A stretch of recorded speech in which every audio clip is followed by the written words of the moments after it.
Cylinder হেডের উপরিভাগে কি থাকে এবং ভিতরের ভাগে কি থাকে? সিলিন্ডার ভাগের উপরিভাগে থাকে প্লাগ এবং ভেতরের ভাগে থাকে কম্পারশন চেম্বার। তোমার টেবার হলো ফেসিয়াল করে রিং থাকে। উত্তর হবে দুই প্রকারের রিং। পিস্টনে কয় প্রকারের রিং থাকে? পিস্টনে দুই প্রকারের রিং থাকে, একটা হচ্ছে কম্প্রেসর রিং, একটা হচ্ছে ওয়াইল প্রেসার রিং। ইনলেট ভালভ ও এক্সজস্ট ভালভের কাজ কি? ইনলেট ভালভের কাজ হচ্ছে জ্বালানি তৈরি করা, আর এক্সজস্ট ভালভের কাজ হচ্ছে জলা গ্যাসকে সাইলেন্সারে বাইরে করা। কানেক্টিং রডের এক প্রান্তে কি থাকে, অপর প্রান্তে কি দিয়ে লাগানো থাকে? কানেক্টিং রডে এক প্রান্তে থাকে পিস্টন, পিন দিয়ে লাগানো পিন থাকে। দিয়ে লাগানো আরেক প্রান্তে টেপের কভার কি? ইঞ্জিনের কোথায় কোথায় গ্যাসকেট লাগানো থাকে?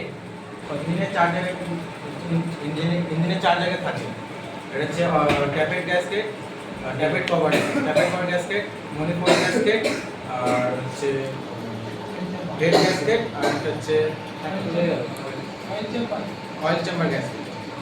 ভালভ গাইডের কাজ কি? ভালভকে নিয়ন্ত্রিত করা। কোশ্চেনটা করুন। রকার কোথায় অবস্থিত থাকে? লোকাল ইঞ্জিনের ভিতরে থাকে। তোমার শরীর নিচে। অয়েল ফিল্টার কোথায় অবস্থিত? ইঞ্জিনের ভিতরে না বাইরে? ভিতরে ভেতরে হ্যাঁ, এটা তো তুমি বলবে। আবার কোশ্চেনটা বুঝি। আবার কোশ্চেন শুট করনি। ফিল্টারের ভিতরে কি কি অংশ থাকে? Cartridge filter Yeah.